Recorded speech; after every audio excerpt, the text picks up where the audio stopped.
नमस्कार दोस्तों, आइए सुनते हैं आज की कहानी। नहीं माँ, आप भी गलत नहीं हैं। गलत तो मैं हूँ। मैं नालायक सारी सैलरी आपके हाथ में लाकर देता रहा। राजीव ने अपनी ही माँ से ऐसा क्यों कहा। आज बानी सुबह थोड़ा जल्दी उठ गई थी। मन में हजार विचार लिए फटाफट रसोई का काम निपटाकर वह अपने कमरे में दौड़ी चली आई। बाहर घर के सभी सदस्य तैयार हो चुके थे और बानी अभी तक तैयार ही नहीं हो पाई थी। जानती थी अगर 10 मिनट के अंदर तैयार नहीं हुई तो मम्मी जी अच्छा खासा हंगामा खड़ा कर देंगी, क्योंकि पहली बात तो यह कि जब वह तैयार हो जाती तो उनसे सब्र नहीं होता, और दूसरी और सबसे ज़रूरी बात यह है कि आज उनकी बेटी महक के बेटे यानी कि उनके नाती के जन्मदिन का प्रोग्राम था। यह तो शुक्र था कि बानी ने रसोई में जाने से पहले ही आज खुद के कपड़े तो निकाल कर रख दिए थे, इसलिए उसने फटाफट हाथ मुंह धोकर कपड़े चेंज कर लिए।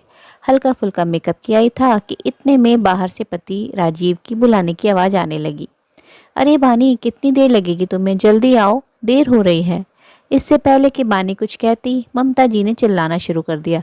हद है बहू, अगर तुम्हें अभी खुद के मायके काम होता तो फटाफट तैयार हो जाती, लेकिन यहाँ तो प्रोग्राम मेरी बेटी के घर पर है, तो आराम से तैयार हो रही हो और बस लेट करने में लगी हुई हो। जब पहले ही कह दिया था कि आज जल्दी तैयार हो जाना तो तैयार नहीं हो सकती थी। बस धीरे धीरे समय बर्बाद करने में लगी हुई है।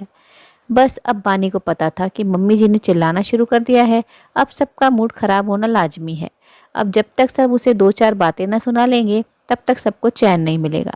खैर बानी फटाफट अपना सैंडल पहनने लगी तो ये क्या, सैंडल ही टूट गए। अब उसके पास तो पहनने के लिए कुछ भी नहीं। आखिर राजीव चिल्लाता हुआ कमरे में आया। क्या है बानी, तुम अभी तक तैयार नहीं हुई हो? सब बाहर तुम्हारा इंतजार कर रहे हैं। बेचारी महक भी वहाँ हम लोगों का इंतजार कर रही होगी। उसे देखकर बानी ने अपने टूटे हुए सैंडल दिखाते हुए कहा, मैं क्या करूँ राजीव, मेरे सैंडल ही टूट गए हैं और मेरे पास दूसरी सैंडल भी नहीं है। हे भगवान, तुम इतनी लापरवाह कैसे हो सकती हो? एक और जोड़ी एक्स्ट्रा में नहीं रख सकती हो? जाकर देखो, मम्मी की कोई सैंडल रखी हो तो वो पहन लो। पर मम्मी जी के सैंडल मुझे नहीं आएंगे, मम्मी जी के पैर मुझसे छोटे हैं, बानी ने भी धीरे से कहा। इतने में ममता जी भी दन दनाती हुई कमरे में आ गई और चिल्लाते हुए बोली, अरे चलना नहीं है क्या तुम दोनों को? देर हो रही है। फिर बानी के हाथ में टूटे हुए सैंडल देखकर चिल्लाते हुए बोली, बस शुरू हो गया इसका तमाशा। कभी एक दिन भी ऐसा गया है जब कहीं जाना हो और इसने तमाशा शुरू ना किया हो। अब शुभ काम में जा रहे हैं तो तोड़फोड़ मचा रखी है। यहाँ मेरे नवासे का जन्मदिन है और ये कामचोर सामने ये टूटी हुई चप्पल लेकर आ गई। बानी ने अपने आप को संभालते हुए कहा, पर मम्मी जी, मैंने जानबूझकर तो नहीं तोड़ा ना। ये काफ़ी पुराने हो गए थे। उस दिन मैंने आपसे कहा भी था मम्मी जी मुझे सैंडल लानी है, पर आपने मुझे पैसे देने से मना कर दिए थे। बेटे के सामने अपनी पोल खोलती देखकर ममता जी बानी पर चिल्लाते हुए बोली, हाँ तो पैसे क्या पेड़ पर उगते हैं क्या? तेरे मायके गई थी तब ले आती ना वहां से। क्या इतना सा तेरे मायके वालों को नहीं दिखता? और मैं तो तुझे लेकर जा ही रही थी ना बाजार, लेकिन अब तेरे काम ही पूरे नहीं हो तो मैं क्या कर सकती हूँ। जिसको नाटक करना है वो तो कहीं से भी कुछ भी नाटक कर लेता है। राजीव ने बात संभालते हुए कहा, पर अब क्या करें मम्मी, एक काम करते हैं, रास्ते में से नए सैंडल दिला देंगे। राजीव की बात सुनकर वो जोर से चिल्लाई, हाँ हम तो फालतू बैठे हैं, अब समय व्यर्थ नहीं होगा। रहने दे इसे यहीं पर, जब घर में अकेली रहेगी तो अक्ल ठिकाने आ जाएगी। पर मम्मी, राजीव इससे पहले कुछ कहता उसके फ़ोन पर महक का फ़ोन आने लगा, जिसे देखकर सासू माँ ने कहा, जरूर महक का ही फ़ोन होगा, उसे क्यों उसके ससुराल में शर्मिंदा कर रहे हो? चलो जल्दी, रहने दो इसे घर पर। राजीव भी ज़्यादा कुछ कह ना पाया और बानी को घर पर ही छोड़कर सब लोग रवाना हो गए। दुख और अपमान के मिले जुले एहसास से बानी की आंखों में आंसू आ गए। शादी को 2 साल हो गए, पर हर छोटी चीज़ के लिए वो मोहताज हो जाती है, या यूं कहें ममता जी द्वारा मोहताज कर दी जाती है। राजीव अपनी सारी सैलरी अपनी माँ के हाथों में रखता, यहाँ तक कि बानी के हाथों में कुछ ना देता। बानी अगर जरूरत भर के पैसे भी मांगती तो उससे कह देता कि माँ से ले लो। और इधर ममता जी तो थी ही बानी के प्रति लापरवाह। जब बानी जरूरत पड़ने पर पैसे मांगती तो सासू माँ का जवाब होता कि अपने मायके वालों से ले लो, मेरे पास फालतू पैसे खर्च करने के लिए नहीं है। सोचते सोचते ही बानी की आंखों में से आंसू बहे जा रहे थे। आज सिर्फ एक चप्पल के कारण उसे ये लोग घर छोड़कर चले गए हैं।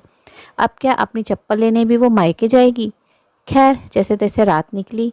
बानी ने किसी से कोई बात नहीं की। दूसरे दिन सुबह के 8 बज गए, लेकिन बानी अभी तक किचन में नहीं आई थी और किसी को चाय तक नसीब नहीं हुई थी।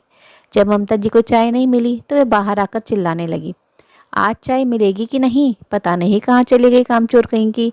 किस्मत खराब है मेरी जो ऐसी बहू मेरे पल्ले पड़ी है। थोड़ी देर बाद बानी अपने कमरे से तैयार होकर बैग लेकर बाहर निकली तो उसे देखकर ममता जी बोली कि सुबह सुबह कहाँ बन ठन के निकली, अभी तक तो हमने चाय भी नहीं पी, घर का काम कौन करेगा। ममता जी की बात सुनकर बानी ने मुस्कुराकर कहा, मम्मी जी अपने मायके जा रही हूँ नई चप्पल लेने के लिए।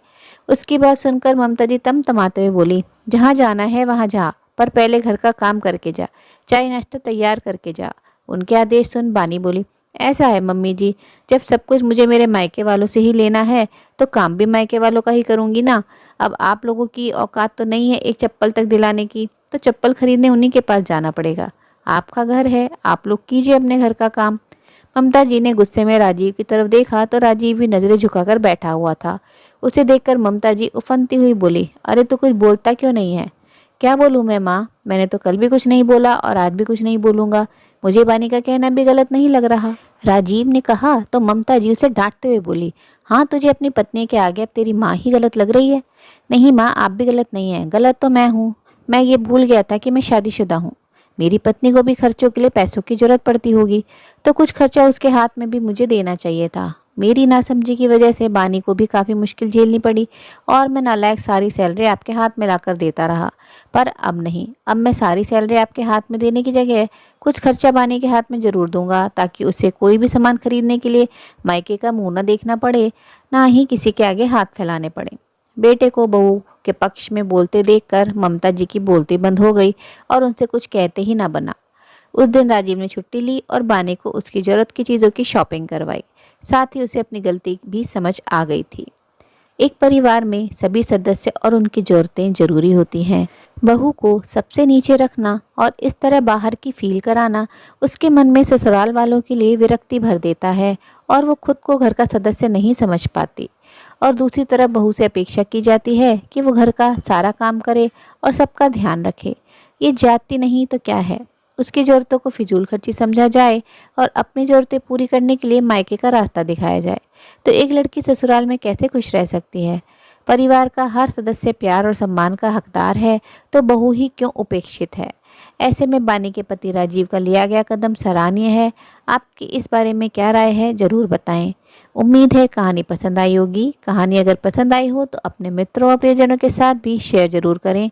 दोस्तों आपसे अनुरोध है, अगर आप चैनल पर नए हैं तो ऐसी ही नई नई जीवन से जुड़ी कहानियाँ सुनते रहने के लिए चैनल को सब्सक्राइब जरूर करें। कहानी अंत तक सुनने के लिए आप सभी का दिल से बहुत बहुत शुक्रिया।